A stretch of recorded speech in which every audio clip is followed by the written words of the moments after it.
Hi, everybody. Welcome back to another stream. My name is Max, and I'm here with Yuli. And we've been doing these live streams every week just to a lot of people need help. A lot of people have questions. So we've been kind of using them as a Q&A, talk about Turo a little bit, maybe private rentals, and just see what kind of questions people have. I started in the car rental business about 2.5 years ago. We just moved into a new space. We have 23 cars. We just merged with another company that has about 160 here in Phoenix. So now our operation is about 185. And we're just kind of continually scaling. And then Yuli, if you want to introduce yourself. That's awesome. Congrats on that. I did tour a few years ago, but I started again, doing it about a little over a year and a half, maybe. And looking to hopefully start catching up to Max. I mean, now I'm never gonna catch up after this, but yeah, Exciting. hopefully looking to add some new cars soon. Yeah. What are you thinking about adding? So definitely a minivan. Okay. Definitely a Fiat. Now that, I've heard such good things about them. I mean, I know they are one of the highest, like, ROI cars. Yeah. And then I'm kind of, like, in between for possibly a third. Okay. The third, I'm just kind of but I think definitely those 2. The minivan, because I just feel like my market has like, I did so well with the Suburban that I have, Okay. that I feel like it's just the perfect market for the minivan. And then the Fiat, just because it's a cheaper car that apparently it's going to be, all the data says it's gonna be rented constantly, so and it's, easy to purchase, so. And you're frozen, Max. Sorry about there you go. Uh, I love the idea of the minivans are good in specific markets. You just got to be careful. I mean, you can really overspend on minivans, but I think seven seaters are always kind of a no brainer if you can get them at a really good price for sure. Do you have a brand in mind that you're thinking about? Well, I based on the research that I started doing here, it seems like the Dodge Caravan is up there with the better, nice. Um, so I've been looking, anywhere between 2015 to 18 Okay. range, and I've seen everything from, 7, I think it's probably the lowest. 7 to 9 is what it's been ranging. I just haven't jumped on. I've been doing the research for so long. I just haven't jumped on it because it's a different, it's a different purchase when you're not going to a dealership, you're going to like a smaller dealership or a private party, and so it's a little scarier. So I've just been doing extra legwork that I'm ready to end soon because, but it is scary, Yeah. There's been a few that I've seen that look great, and then I just happened to go check the reviews on the dealerships, which I shouldn't do because you know that you're always going to get those reviews when you're looking at smaller dealerships. Yeah. So But reviews do say a lot. I mean, in our business, we look at that for everything, like the body shop, windshield, mechanic. I mean, you have to look at that. I think that really says a lot about companies and kind of their value. no, yeah, you're right. I agree because I look at reviews for everything, but I feel like with dealerships, I've yet to find. I mean, I could be wrong, I don't know, there may be tons out there, smaller, the smaller dealerships that you go to that have the weird banks that are just specifically there to help people that can't usually get, financing at the bigger dealerships, and I've just, like, read horror stories, and I don't know, there may be some good ones out there, and I guess I'll just have to take the risk because it's either that or pay another, pay 3 or $4,000 more at like CarMax, and Why don't plus you these just years you're not really gonna find. Yeah, Hmm? why don't you just get funding like from a credit union and then go to private or auction? Yeah, well, hopefully ideally the next few cars will be auction because I'll have a little bit more time to kind of like really, make sure I get that going, get it, done properly. But for now, I just wanted to kind of just as quickly as possible without having to worry too much that I'm gonna pay, $70,000 and the car's gonna die the next day. But I did actually start look I have been looking at private as well, and the funny thing is that one of these minivans that I saw was on, like, Facebook Marketplace, And I even asked the lady, it was during December, and I even asked her, "Can I, can I go tomorrow?" And she's like, "Yeah, yeah, here's the address." I said, "Oh, you're a private seller?" And she said, "Here's my address." And when I Googled the address, it was one of those dealerships. And when I started reading the reviews for the dealership, that's when I came across, like, I mean, things like they wouldn't let me test drive the car. I test drove the car, or I drove the car off the lot to go put gas, and it died on the way to gas. And then they wouldn't even pay for a tow truck. I mean, horror stories. So it's kind of scared me off a little bit. But I think if I just put a little bit more, just sit down, do a few hours of, like, okay, just really, like set myself a deadline, I'm sure I could find a place and just go with it. I mean, it's always going to be scary and things can come up, I know, but Yeah, as long as you're doing research beforehand, I think yeah, but yeah, you have to be careful with those dealerships for sure. yeah, we have a question here from Pierre, California. He says, "So are you guys buying these cars cash?" Well, I know I'm planning on buying these next 2, possibly 3, because they're cheaper. They're, under $8,000, under 10 for sure. And I'm debating whether to finance them anyway, just to not, eat so much into, because basically I'm using a loan that I got um a few months ago. And so I have the cash there to use it, but I'm trying to just kind of deciding what would be the best course of action. But I know What's the loan for car specifically? no, it was just a personal loan that I Oh, got. okay. Yeah, it wasn't for this, but I figure it'd be this is a good thing to use it for, bring in some money Yeah. instead of as an asset rather than a liability. So, um, but I do have the one other car I have is 2 other cars are, they're financed. One is mine, one is a relative's that we just added, and then the other one is the one that I purchased just for Turo, and that one's financed as well. I know, not ideal, but sometimes it's the only way you can get going, and then eventually, hopefully, just start, in the future. The ideal thing is doing what you do, Max, which is just going and buying cash from auctions. Yeah, well, and I think when you're starting, it's hard because either lack of funds or lack of credit. So a lot of people are stuck in this tough space.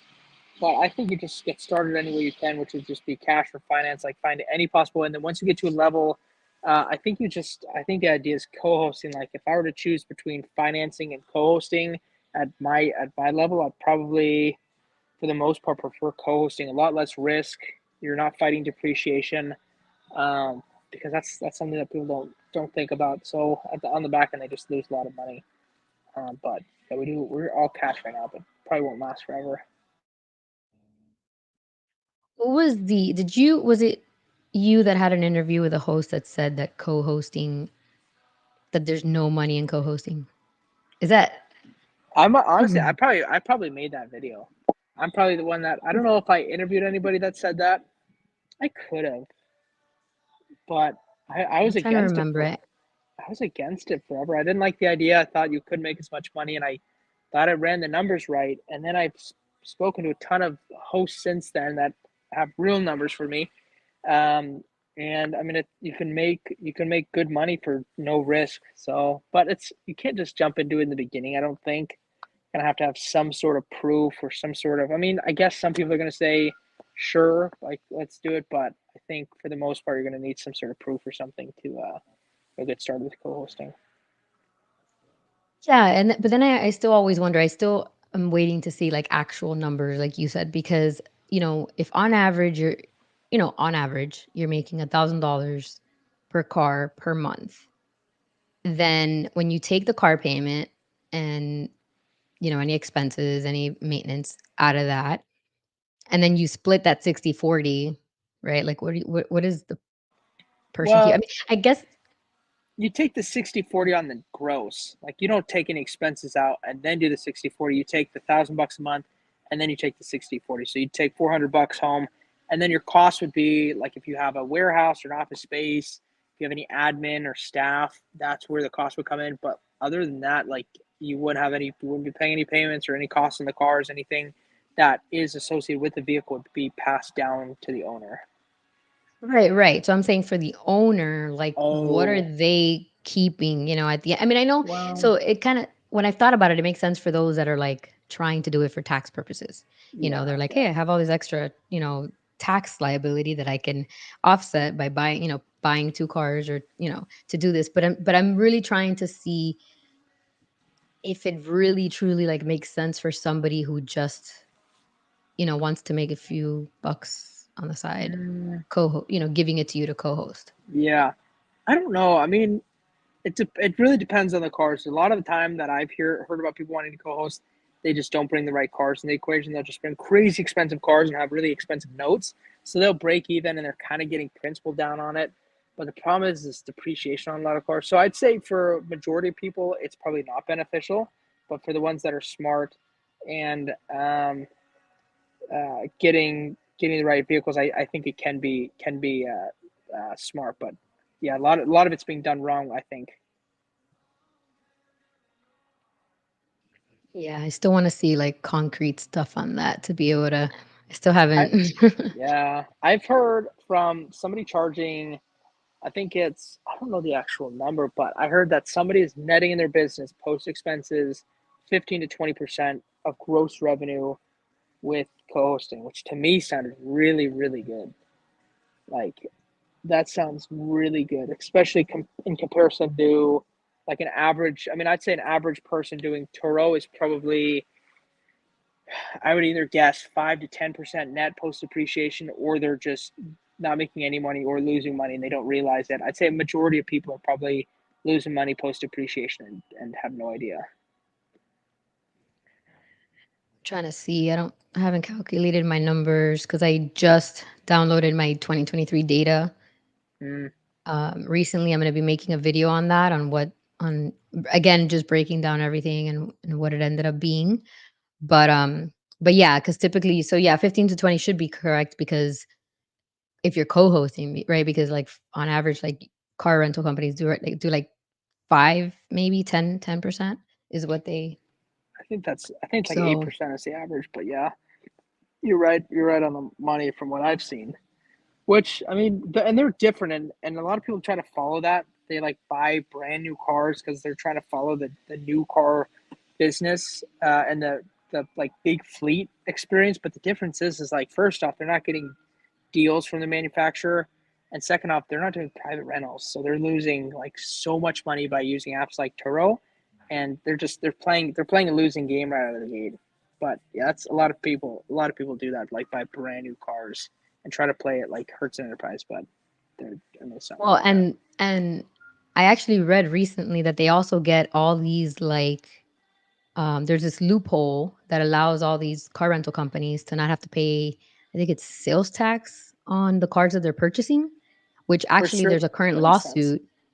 Oh, There's a good. lawsuit where Turo is trying to say, I forgot, maybe I don't want to say something wrong, but forgot where, but they're basically lobbying so that so that these companies have to start paying these taxes, just like we would have to do, just like we're doing to host our. I mean, there's so many like so many legal things going on behind the scenes all the time that I actually just started reading about recently. Airports denying access to them, Yeah, um, for various reasons. And this was one of them, basically saying that, yeah, that they don't pay for sales tax. And so they're trying to get them to start having to pay, which is another reason why they're able to kind of have a different model than like we would be able to.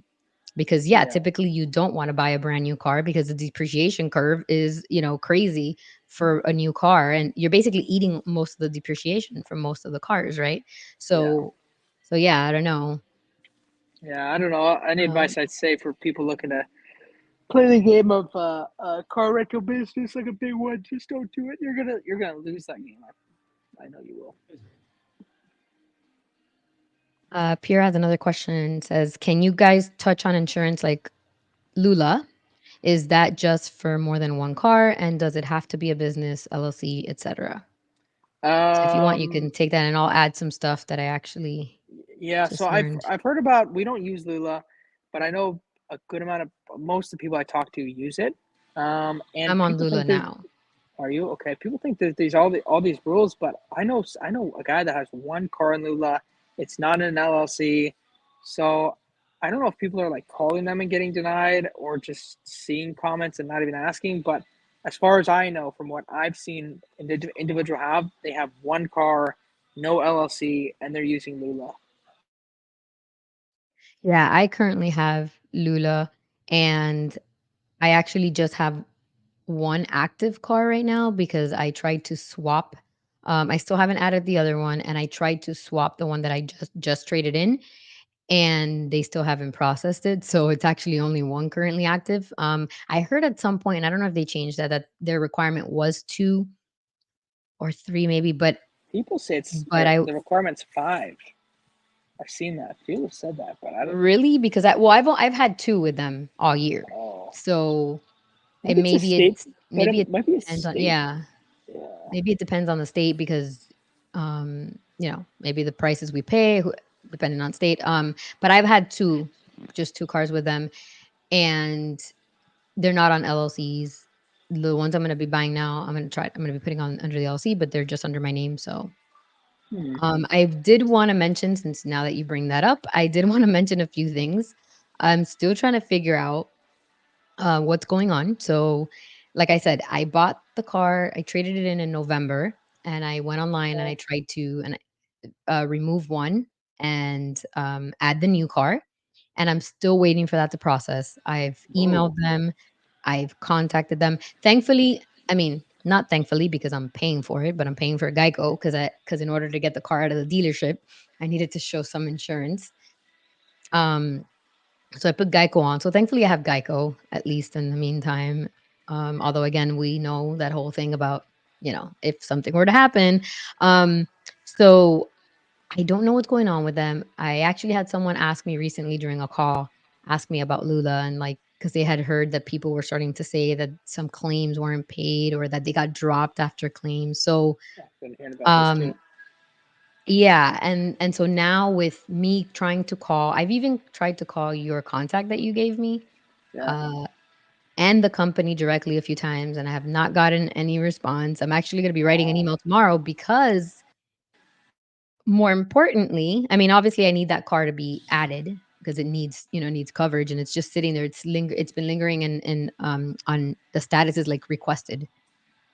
Um, but I recently got a notice, like just 2 days ago, that like a pending suspension, license suspension, which I freaked out about, and I thought it was about this new car.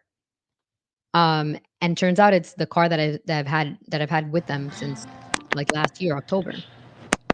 For some reason, apparently I don't know if they didn't file something that needed to go to the state or something, basically it's the state asking me to show proof that I have insurance for that Suburban. Otherwise, they're going to suspend my license in like 10 days. So that's we lost Max. But while he comes back on, I'll just keep mentioning. Yeah, so that's something that I'm looking into, um, because that is pretty scary. I'm not sure what's going on. I mean, maybe they just had a glitch in their system. Maybe they just, they failed um, to send the notification to the state that they have to send. So I'll definitely uh, let's bring in Max back in here. Yeah, so I was just saying that I'll definitely keep everyone informed as to this whole Lula situation because that's pretty crazy that I'm getting a notice basically Yeah. saying that I don't have insurance on that car. Yeah. So, That's a little concerning. Yeah. yeah, and because of that I've also tried reaching out to, I mean I was already trying to going to reach out to GMI, which is your insurance, right? Mhm. So I've been trying to reach out to them as well. But I did reach out and spoke to someone at ABI, which is the other insurance company, just like Lula and GMI. And I spoke to one of the representatives for a while. I got tons of information. So I'll probably be ready to maybe the next live stream, or I'll do like a quick video explaining kind of like what we went through, just because I had a lot of questions for him, just different scenarios. And this kind of goes into like what I had asked you the last time right before we ended the last live stream, which was, have you discussed with GMI? you did, and Yeah, what, and we got to figure is it the out. answer So, good? well, because you asked if we can do rideshare, right? If a renter can do rideshare, and now that I spoke to ABI yesterday, there's a bunch of different. So there's like a renter on a private doing rideshare versus a renter through Turo then doing rideshare. Those are like two different like Well, coverages that they. yeah. So essentially, what they told me is somebody can rent a car privately from us, and we're covered, and whatever they do with it is on them. So meaning it's covered. But we actually just got our first rideshare car. Yeah, flip it. The 2000. I think we got three. We actually bought three today. We bought three of these same cars. It's a 13. I think this one is Toyota Prius. Um, but yeah, we literally bought three of these today to start our program and see how it goes.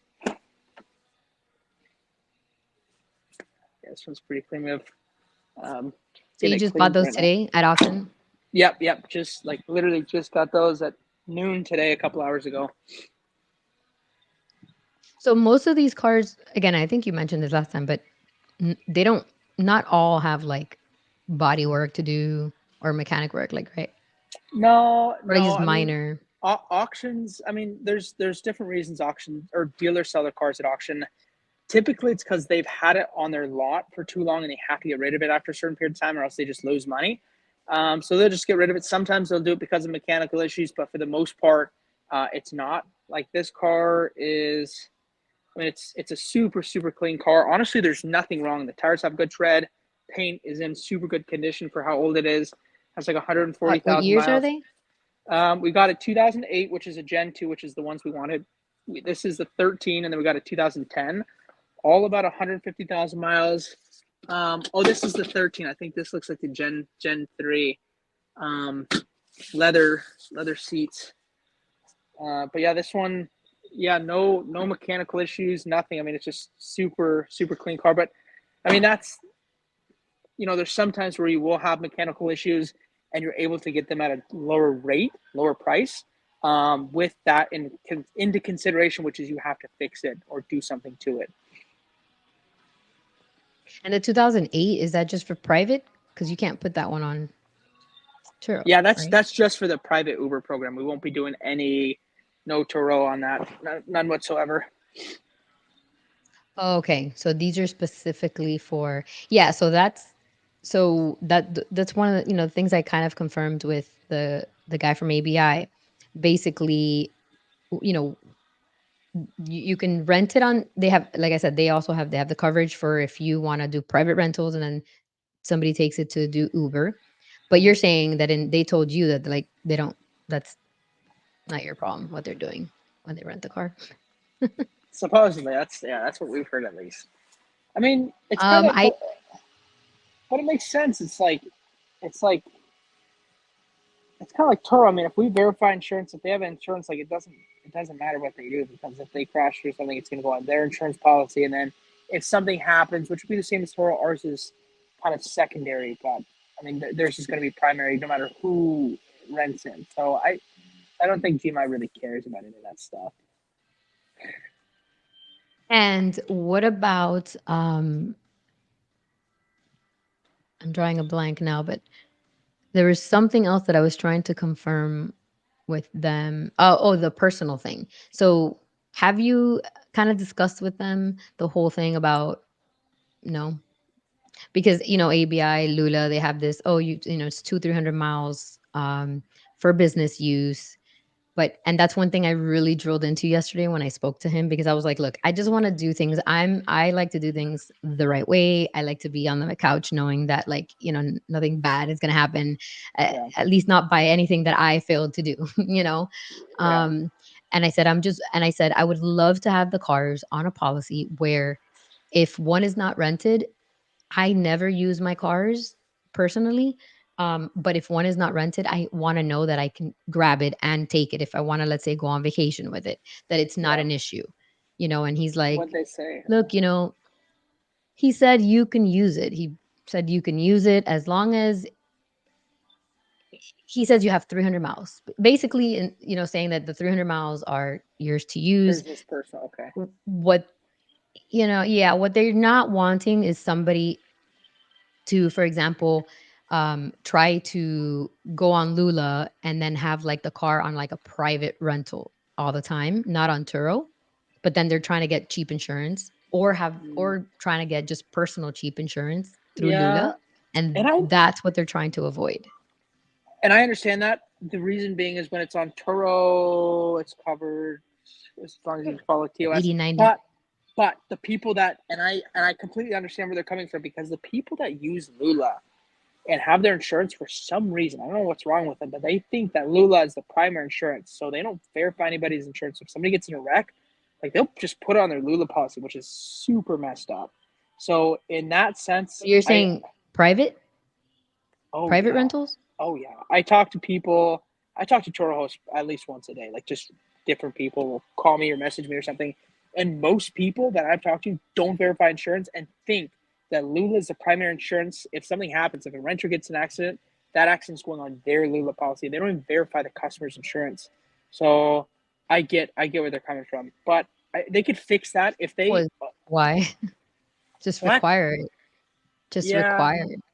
Well, I mean, but it's if you do it right, which is the way that we do it, it's the same thing as Turo. Like we are covered by the insurance company. It's, I mean, literally the same exact thing as Turo. There's no difference. But when you do it like the way other people do it, which is completely wrong, I get it. There's way too much risk, and I wouldn't even rent them. Like that is just so risky and terrible. But when you verify insurance and that rental car is covered by the renter's insurance specifically, I think there's an exception there. I think that they should be doing that. They should be like training the people. I mean, at least have a couple of videos, because like I don't know, people just don't get it. They need to be verifying that insurance. Well, what you're saying though is separate because what you're saying is the period. So they have the period X, which is the one for Turo hosts. That is Mm-hmm. basically just to cover your car on the off rental period. Then the Yeah, period 0 is the one you're talking about, which is when you're going to do private rentals. it's Period the same X thing. only covers Turo. I know No, it's but the they're two same. separate policies though. No, You I understand. cannot. I understand. But it's because of what people are doing. If they verified insurance, it would be the same exact thing, because they'd be covered while they're out, and they'd be covered while you have it because they'd be covered by Lula. Through the But yeah, but obviously Lula doesn't do that. So Well, because we're for the so for the period 0, they actually said that soon they're gonna have an integration where, um, what was the I forgot what the requirement was. Basically, they're working on something to be able to offer you the period 0 without. So right now, if I wanted to join their period 0, they sent me the information because I basically have to like connect the API. Connect, I'm assuming like if I had HQ Rentals or some other, because what it is that they say that they have no way to, like with Turo, that's why they offer the period X, because with Turo they're able to verify, they connect, they see your mileage, whatever. But with private rentals, they have no way of knowing like if you if it's rented or not. And yeah. so they're working on this, on the way to be able to integrate so that they can clearly see what miles you're actually. So, Mm, but what's weird, and actually I just remember this part, you said that you're paying like I think you said it was like $180 or something. 105. 105. Wow. Well, what's weird is that I haven't calculated, but it seems like a yeah, it seems like a ridiculous amount because what it is that they say that basically what you do is you have period X as your coverage for Turo, and then if it's a private rental, they charge you 15 to $22 a day, which I thought was kind Wait, of wait, wait, wait. crazy. I don't understand that. Wait. So if you have the plan where it's only supposed to be Turo and you rent it out privately, they charge you that much per day. So if you want, so you have period X, and let's say I say, well, I want to also rent my car. So my car's on Turo. Okay, so I pay their, in my case, I'm paying $79 a month for the period X insurance. That's going to cover me on when it's not on Turo.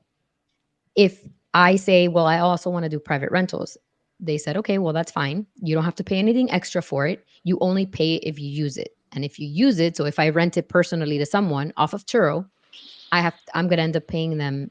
It's going to vary depending on certain things, but 15 to whatever the number is that they set will be my number, but it's going to be anywhere between 15 to $22 a day for that Scam. private rental. Scam. That's pretty crazy. Yeah, it's That's pretty stupid. high.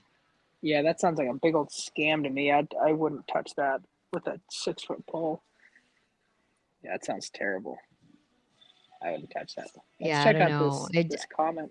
Let's bring up the A new B-Rags. truck. It says, how do you feel about trucks on Turo? I have a I work just vehicle and my truck sits in my driveway and I feel like it could be an asset in the Turo game. I don't see any yeah, avail in my area. yeah. I did a video about this today. It's actually on my list of cars that I'd never buy because when you think about what people are doing with trucks, they're just beating the hell out of them, and I don't want to be a part of that. So if you already have a truck that's like beaten down, like just not in good condition, you don't care what happens to it. Like I have a 2010 GMC Sierra 1500 that I drive as my daily. And it's just, I mean, a little beat up. It's just a little work truck, but like I'd rent that out if I could. I would for sure, but I wouldn't go out. I don't know what year your truck is, but I wouldn't like put a new nice like if it's worth something in a nice truck. I wouldn't. I mean, just you just have to remember what people are going to do with it. So I'd be cautious about that. Yeah, it's funny because I think I just saw a video online, one of the other big hosts, and I believe it was Aubrey, and I think she Okay. said that that a truck was one of the vehicles that she was gonna probably be buying this year. But I think it's because she's a different market. Like she doesn't. I think she caters more to locals, which Yeah, she get does. cars to if their cars in the shop they crashed or they need a whatever. It's more. She doesn't. I don't think she delivers to airports. Yeah, So it's clearly like she another, doesn't do different any market. delivery. Yeah, Yeah, and so she was saying it more like basically so that the truck can be used for what people normally want trucks for, which is interesting. what usually everybody else would not want to happen on Yeah, their truck, which yeah. would I'm push you away. So it kind of depends on what you want, what you're okay with. Yeah, but also that goes to show like nobody should just listen to what I say in my videos. Nobody should just listen to what you say. Nobody should listen to just what Aubrey says. Like you kind of have to figure it out yourself. Like you have to have your own opinion. I mean, you could take the ideas from people like me or Aubrey or you, but like everybody has an opinion. I mean, it doesn't. It only can go so far. You can only take it with a grain of salt. I really think, and it all just comes down to like your research. I mean, I would just be if like trucks were a really big market in my area, and I could make a ton of money, and I could get one at a cheap rate, and I was fine with it getting beat up. Sure, I'd get a truck, but I don't want to deal with it. Kind of like I don't like I know people with tons of I know a guy that has like 120 Teslas or electric cars. I wouldn't touch it. I don't like the idea of charging stations and just the charging idea in general. I really don't like it. So I wouldn't touch electric cars either. But I mean, he's doing really well. So again, you just have to take what people say, like me or anybody that has a YouTube channel, with really grain of salt. If you want to do something, just do the research, and if it's going to be successful in your area, just I mean, do it. Yeah, and that's the thing too, that it's also so variable. It varies depending on the market, varies Yeah, depending on, your situation. Like people say absolutely do not finance cars. Well, some people may only have the ability to yeah, finance a car to put it yeah, on Turo. So it's all, like you said, you have to do the research. It depends on your area, depends on your specific situation, your personal situation. um there's my brother has a truck and he loves it. It's his baby, and he's like, it'd be cool to, it's just sitting there sometimes, but he doesn't, it's kind of like how I used to feel back in the because I've always loved cars, and it's like I used to feel like I don't want anybody touching my car. But after 2-3 years of working from home, 4 now, 5, working from home and not ever touching my car, then you kind of get detached from it, and and it becomes an asset, and I kind of I've been able to get away from the idea that, but I guess it's because I used to live in my car every day, when I'd had to drive 2 hours back and forth to work. And so like that's your little one, you didn't want anybody, but it's different.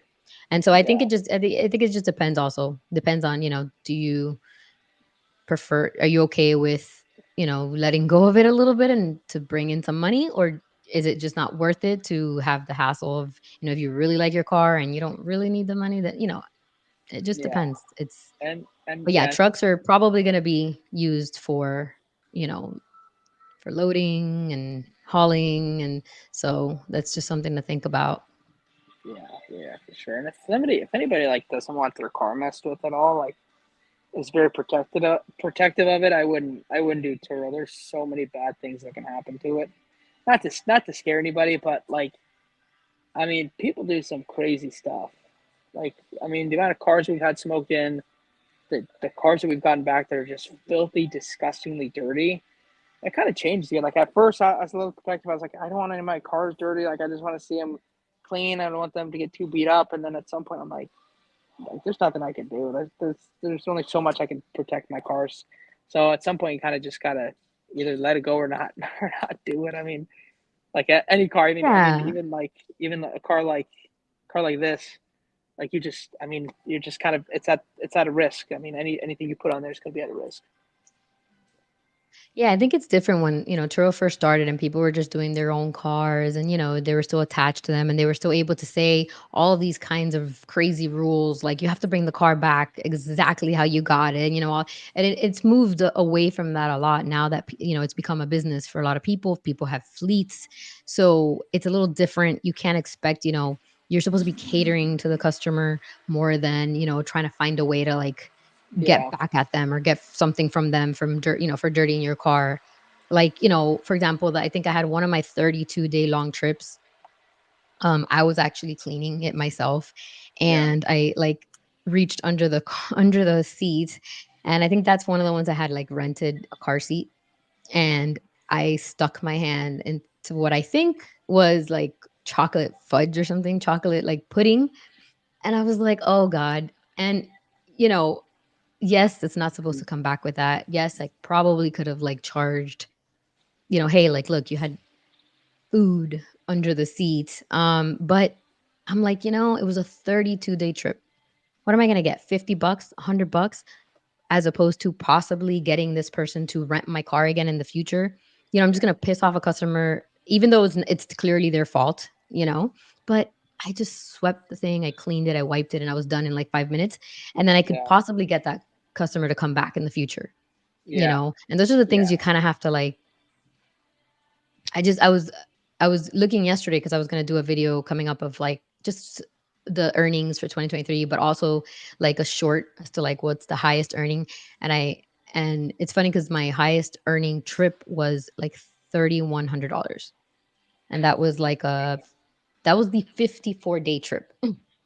Ooh, that's And crazy. I mean, and that's with a huge discount because you do the 30-day discount or whatever. Yeah, But discounts are those are the worth it. things that, yeah, yeah, I'd rather get 3K and it come to me than not to give the discount and it goes somewhere else. But Yeah, yeah, those are the kind of things, like, if I see something on that, I'm not gonna charge them. Like, I would never, unless it's unless it's like a damaged leather seat, like a slit or something. But yeah, that have that's you ever really had like yeah. That's a really good point. I mean, I literally just had one last night. I had this renter. She's supposed to drop it off at I think 9:30 p.m. and she's been extending every single day. I think she just finished off a 9-day trip, and she's like, I just don't have the money right now. I'm gonna rebook it Friday. I just can't right now. And she brought it back at like 12:30, so it's like 3 hours late. And I could have charged her. I mean, I probably would have made only like 20 or 30 bucks, but then I'm like, I would rather have her come. And she took good care of the car, like came back in great condition, filled up and everything. So like, I'd rather have her come back and not charge her and have a good relationship. Because I mean, what if she wants to rent for 6 months straight, or what if she wants to rent for a year? And I've seen that. I've seen people doing that. We have a individual right now. They're on month three, probably about to go on four. So like, I mean, sometimes you just got to take little hits, but I mean, sacrifices that will make you more money. Calculated sacrifices. If you're just like doing that to everybody and somebody that's just like their first time in Arizona, they're never going to come back. Like, nah, I probably don't do it to them. But somebody that's going to continually rent and be a good customer, yeah, I mean, absolutely. And that's a good rule. what do you do when so two things. When the trip ends, I'm guessing you at least review every trip, right? You don't like write Yeah. something, or do you actually Uh, write out? we I feel like typically that's just. don't. We typically don't write out. If they're really really good guests, we'll write something, and if they're really really bad, we have an interesting system that's probably different than most. And one of my buddies has a lot of cars told me about this, and I liked it. It's either a 5 star or a 1 star because there's typically it's hard to have a gradient, but it's either they're like decent or good or just regular, or they're really bad. And the way I measure that is it's typically like if somebody brings it back and it's trashed and it's low on gas and just in general dirty, like just didn't take very good care of the car, that's probably closer to 1 star. If they smoked in it, for us, typically that's just like an automatic 1 star.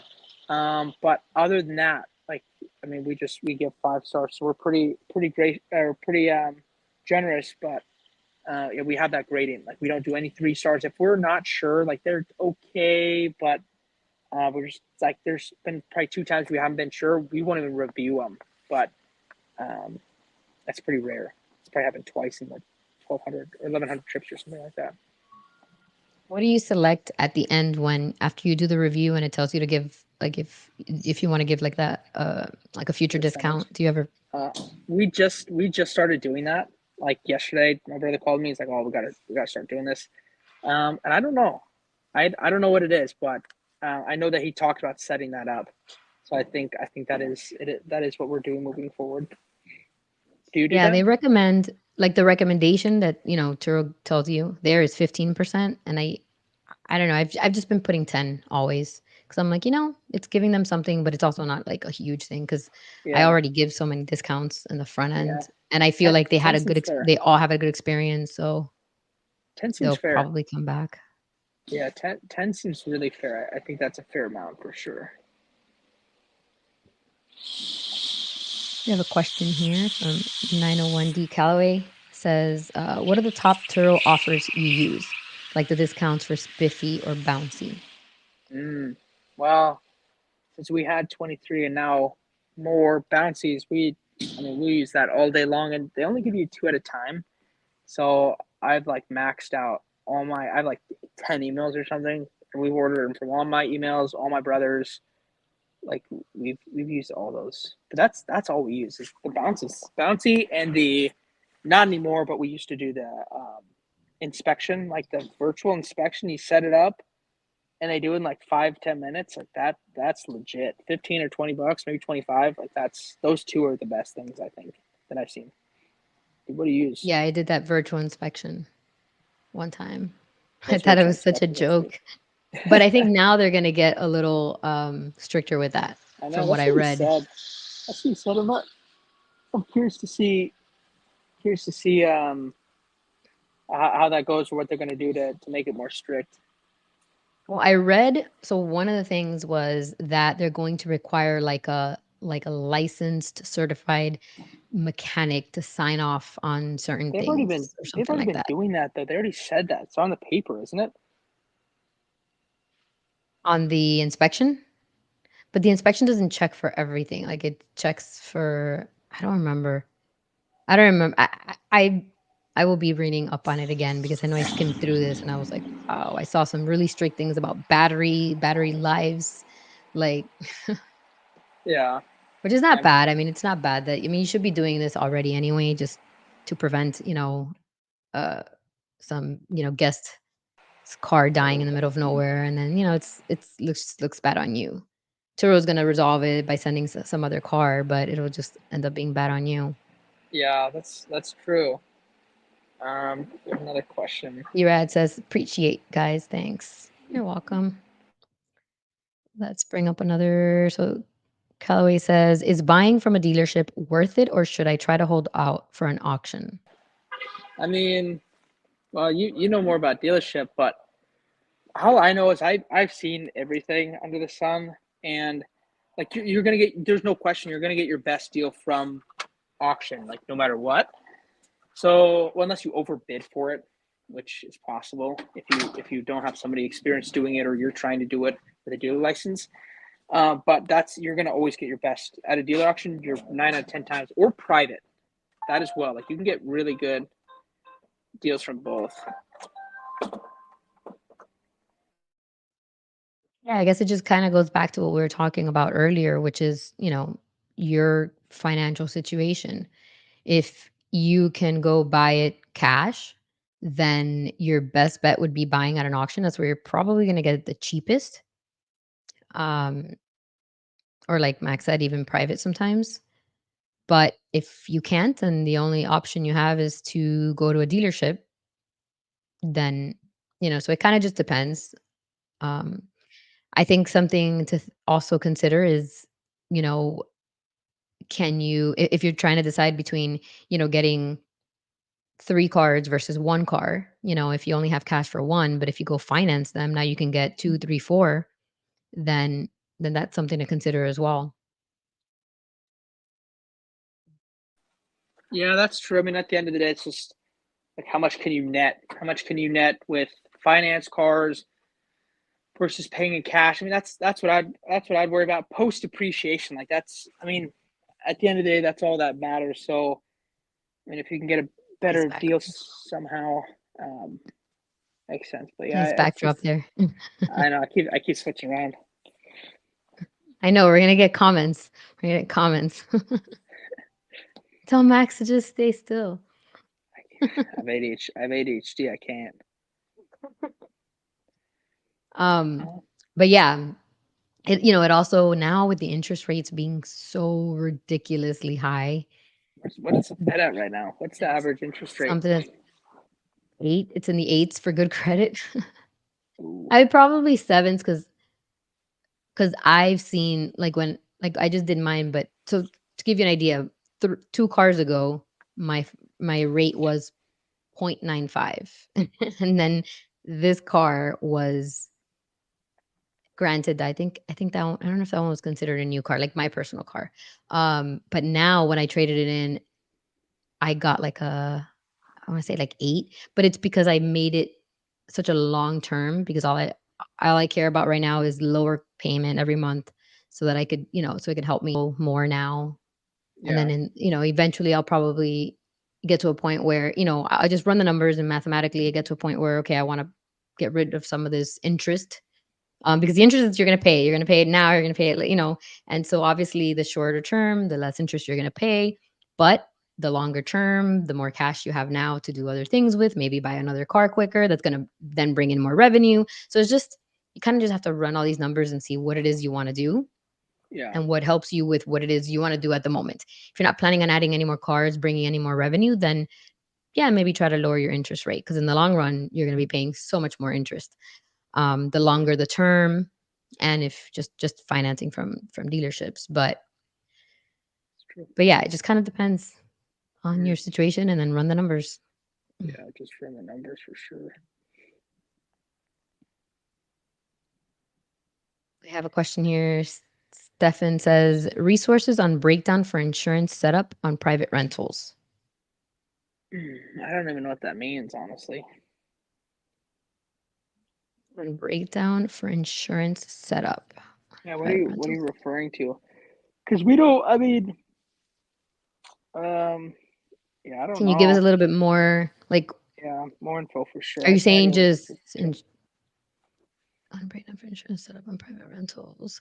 I Yeah, have I estimated the guess stuff cost. we've been talking about. Where do you go? GM. Maybe. If you if you can give us a little bit more detail so we don't ramble on about something that maybe it's not what you're asking about. We're Yeah, gonna go real quick to the next one and then we'll come back if you add some more details. 901D Calloway says, about to do taxes for the first time. Interested to see what my actual profit is after. I made 33K on Turo as a side gig on my first year. Is that just one car? I bet money it's not. No, that can't be one car. No, I It, just it had to be you a said her. in It had to be a Huracan to be a different one car. I bet yeah, that my guess is if they're full year, I bet 4 that's cars. 4 cars. I bet you. Nice, Max. Oh, it's four. They said four. Wow. That's pretty And they good. said I first mean, time with Turo income. I would say if you're gonna, so when you calculate your net, don't just take gross versus expenses to get profit. That's not true profit in this business. You have to calculate what the cars are worth from when you bought them versus what they're at now, and what your how much equity you have in them. So how much you've lost in value, because that's going to play a well, not how much equity, just how much you've lost, because that's going to play a factor into how much you netted for the year. Like that's what we calculate. Yeah, I mean, because there's profit, like, there's profit so there's gross profit before you take operating expenses. Then there's your profit after the operating, then there's profit after your depreciation, and then there's profit after your taxes. And so Yeah, it kind of depends at what level. yeah. Um, I'd but say hey, I'll show you. Go ahead. I'm bringing something up. okay. I'd say, I mean, taxes. I mean, the only thing that I really care about is post depreciation, revenue versus cost versus depreciation. That's as net as you need to get for now. But yeah, I'd be curious to see what your number is on that. I'll tell you our net um right now pre depreciation on we've generated 220,000. We're at 105,000 pre depreciation. I think on depreciation we're probably down about 20,000 if I were to guess. Let me see, is that right? Yeah, probably about 20,000. So we're probably up 85 post depreciation for the year, I'd guess, give or take. But you got, yeah, I'm definitely looking at it because some people are going to be negative, some people are going to be a wash. I mean, so what do you got to show us? Just actually pulled it earlier, and so this is on one car. Let me see if I have the right one. Is it like a And I full? Is it a blurred it full out. revenue? Is it a full revenue breakdown? No, this is just the Turo screenshot. Um, Oh, okay. let's see if I can.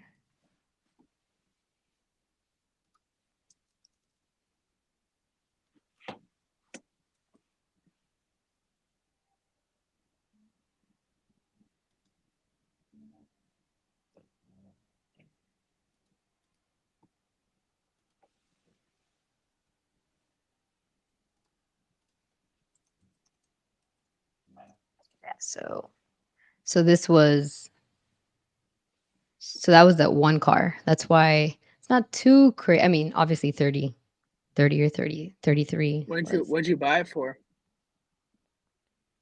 Um, so I bought it at a dealership. So it wasn't ideal, but I bought it for 40. It was 39-ish. Okay, I've heard of worse. That's honestly the revenue wise, that's pretty decent for sure. That's pretty good. Let's see. I wonder what our top is. That's your Yeah, top it's performing, I'm been sure. yeah, that's the one that I purchased just for, and then the rest of the year I really didn't have another one. I took off my other one. I just added it on, and now I just added another car. Mm, I stopped sharing. let me see. I wonder what our top is. So we did on Turo. We did 141,000. Our cars are tough because we added a lot recently.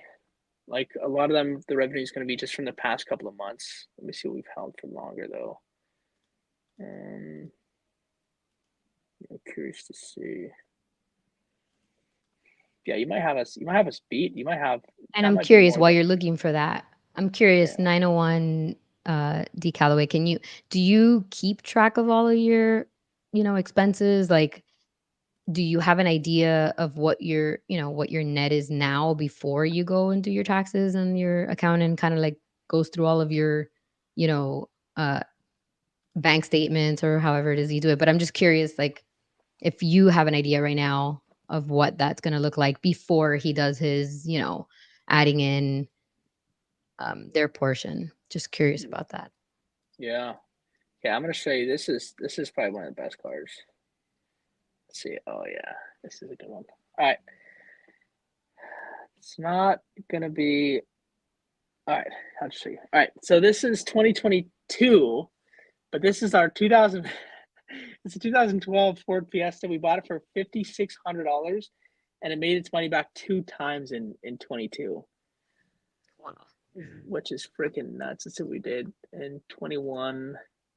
Yeah, I did. I mean, we just got that one. That's probably one of our first. I don't think 23. Oh yeah, 23. We had it a couple of months. That's probably. I mean, as far as return on investment, cost versus what it generates, like I think that was our best car for sure. Is that 2012 Ford Fiesta? I That's think did crazy. really good. Yeah, I think did really good. Since you were there, let me see. Can you put it back? I'm just curious if for anyone here now and then any in the future, anybody watching in the replay, if you want to leave a comment. I'm just curious how many of you are using that little download CSV button, and Mm, if that's the way that you're looking at your data, or if you're manually inputting all of this, or if you're not doing either. Just curious about I that. would guess, I would guess the majority of people are probably just doing QuickBooks since it's automatically, well, tax wise, but Yeah, just but since it's how automatically are being you? downloaded.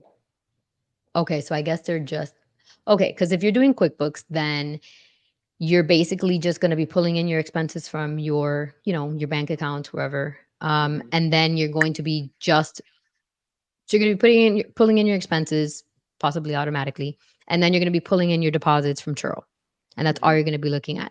Hmm. But if you use that CSV, you're going to be able to download your data by, you're going to be able to see the breakdown. You're going to be able to see things like what was my longest trip, what's my average trip length, things that are going to help you make some decisions. Like I just downloaded mine yesterday for 2023 again, and I Yeah. started like just looking at some of like um just mileage and things like, things that you wouldn't be able to. How much did I spend on extras? Mm. Is this working? Is that not working? So I'm just curious, like who's doing that already. And I think that, and especially because I think that Turo, like I think it was earlier in the year that I want to say made it a little bit more detailed. I don't think they had it like that before, if they had it at all. Where now Yeah. it gives you the entire breakdown of, how much, like for example, how much I did mine yesterday, and I was able to see. I just did a quick calculation to see how much different the fees would have been. The Turo fees would have been on different Turo plans, and it basically just confirmed that I definitely will be staying on the 90/10 plan, because Hmm. just to give you an idea, I spent like 2,000, it was like 2,000 something in Turo fees for that one car. And had I been on the more expensive, it would have been $8,000 for Turo. So I would have paid Turo $6,000 more in fees had I been on the expensive. That's post like expenses like getting your car fixed and stuff. Any damages or No, anything? no, this is revenue, just looking at revenue. Well, I didn't have any Oh, claims, so, like, oh, just well, yeah, yeah, that's something to factor though for sure. Like even if you have one claim, like that's gonna change a well, no, lot. that's what I'm saying, but Yeah. it's like, okay, would I rather have paid 2,500 just in case if I got a claim, and keep an additional Yeah. 6,000, because it's Yeah. an additional 6,000. Maybe that'll help you go into like maybe not the 60 plan, but maybe you'll say, oh, maybe a 75 plan works better for me, or the 80 as opposed to the 90. Mm. Um, but yeah, definitely that's something to, let's see, let's bring up. So Stefan, and I hope I'm saying that right, says taking one step back. If someone has a personal vehicle, how do they get into private rentals? Do they need to restructure to have a business, or can you jump straight in? I mean, you can jump straight in. You just have to have kind of the base set up. So you have to like have insurance. You have to have um, like contracts. You have to have, or you should have a website, a backend software, which you don't need if you're just gonna have one car, I guess. Systems, I guess, which is kind of you build as you go. That's it. I mean, that's really it. As long as you have your insurance, your I don't contract, do and your private rentals, but I would think, just from from an outside perspective, that one thing to probably think about is that if you only have one car, you can, run into a situation where like something happens with the car, and now the person's stranded, and you need to give him another car, and you only have one car, as opposed to like Max's situation, where you'd probably be upgrading them, for the inconvenience, to another car that you have available. So I think that would be the yeah, one thing that would probably, if I was doing it, it would scare me, because if you're on Turo could, and I only have one car, Turo would find them another car right away. But if you're yeah. doing I yeah. private, Don't. I mean, any idea can stop you from doing things. The only mistake, I think, the biggest mistake that we made when we were starting with Turo is I wish we would have started with private as well. Because if we would have started with private, we probably would be full private right now, but the things that we would have built out for this, like the system we have built out for it, would be like probably amazing. So I don't care how many cars you have, I just start private. I mean, even if you just build a website, and even if you just build a website, a Google My Business page, have a contract, and then have like a backend link to connect, like you have your Turo cars that link it to Turo from your website, like that's a decent start. But yeah, again, if I were to start over, I would have absolutely started with private 100%. Well, how would you handle that? Like if you were to start right now with the one car, how would you? Because I you're right, you definitely can find a million things to not do things sometimes, but yeah I wonder what a just a solution, because that may be something that he may think maybe it's stopping him or somebody else from doing it. Like, yeah basically just know that if that were to happen, you're gonna have to offer some. I mean, I don't know. I mean, I I guess would it is what yeah it is. I would set up my website. I wouldn't I wouldn't put a booking software on there, but I would put like book a car, and then I'd put a contact form or something, or a number, so like they can immediately contact you. When they call you, I would just give them the pricing. For private, you have to have a TPT license. You have to go to the government with your EIN or your business stuff, and get a TPT license. Not every state has this, but most do. But it allows you to charge insurance or taxes to people, because you have to charge taxes. And then when they come to me, I would just vet them a little bit, ask them a couple questions, make sure they're not trying to go to Mexico in my car, make sure that they have their insurance. I'd collect all that information. I would have a processing system, which you can do. Don't do Venmo or anything like that. Have Stripe, or have some sort of actual payment processor that will connect their It's card and be able fair. to charge it after. Yeah, exactly. And then I would collect their rental fee plus the taxes. I would collect their deposit, which is standard, starting at 250. And then I would obviously have the contract, fill that out, and have them sign it. And then I'd verify their insurance company to make sure that it's full coverage and extends onto like rental cars. If it doesn't, have them buy insurance from Alliance, and then get a picture of their ID and stuff, which you should have already collected, should be on your contract, and then off they go pretty much.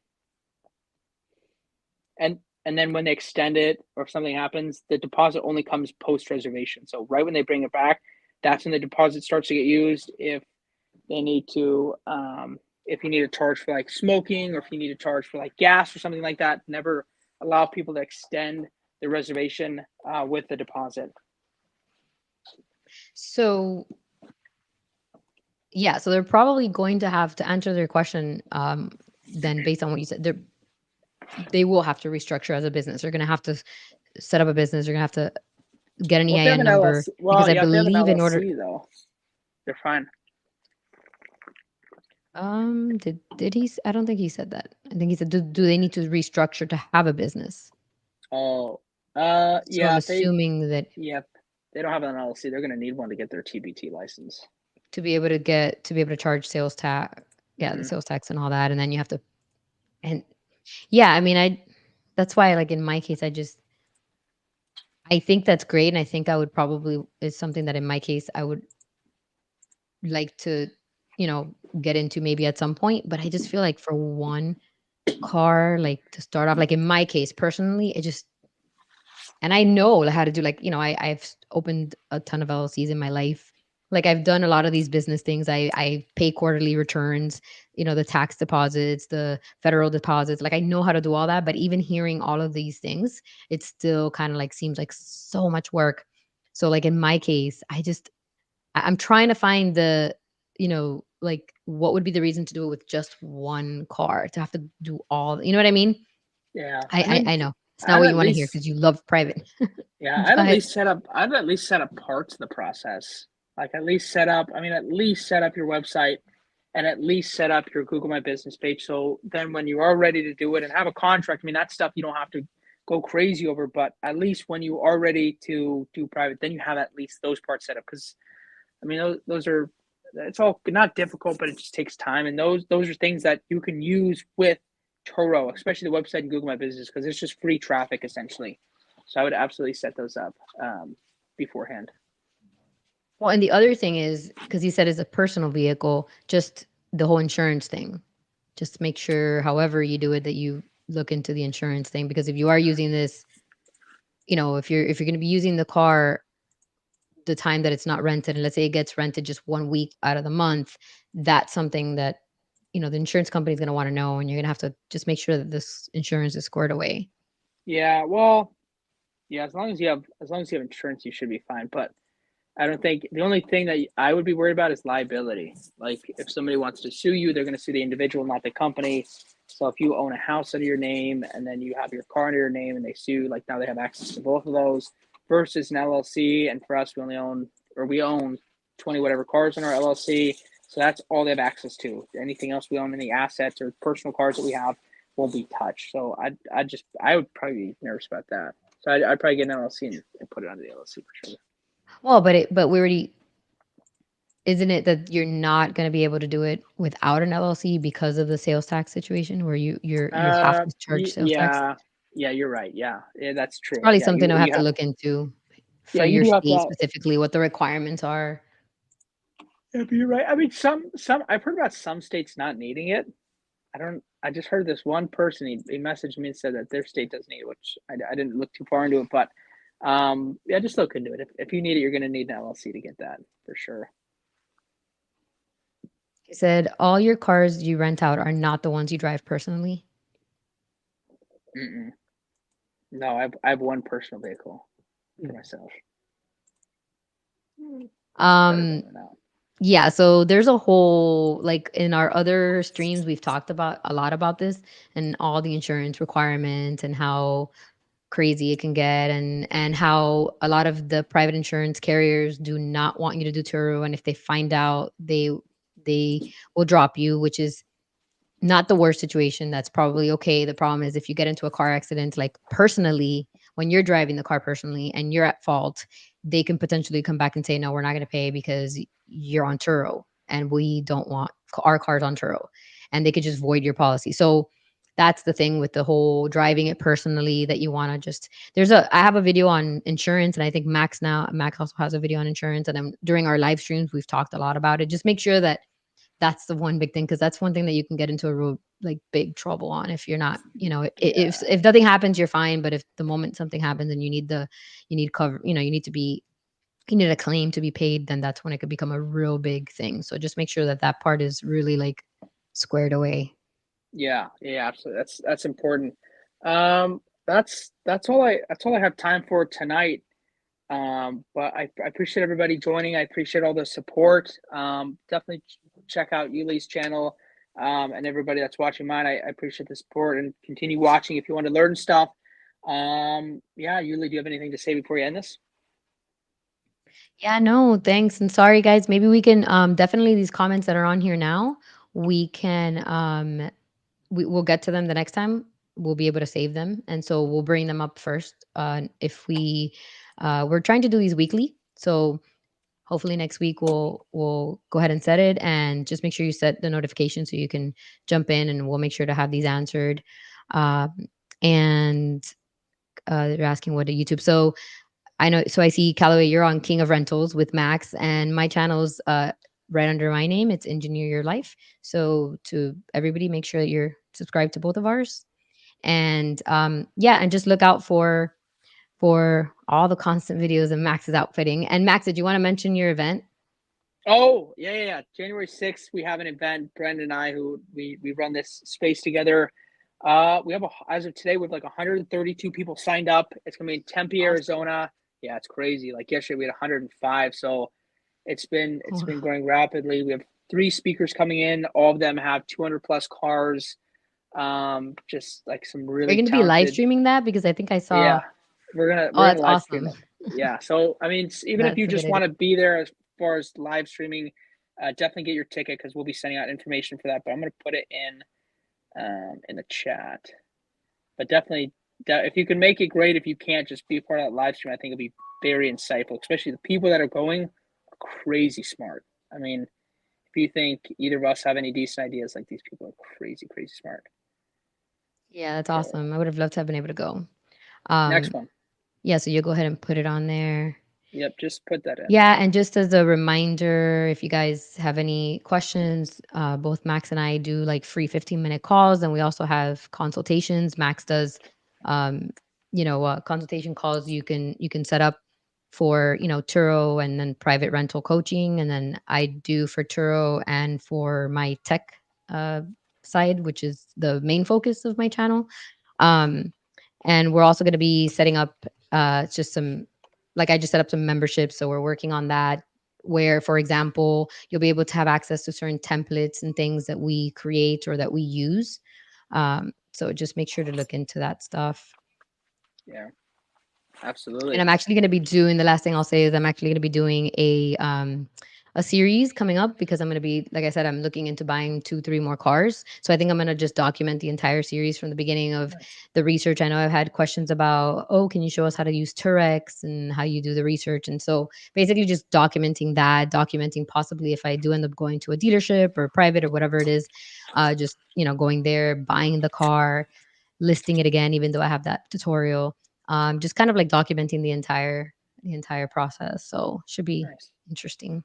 Yeah, that sounds very excited to check that out. And thank you everybody for that was able to make it, and excited to see everybody in the next video and next live. Awesome. And make sure to check out the live event. Yeah, for Thanks, sure. It's gonna Max. be a good Thank you, one. everyone. All right. Good night.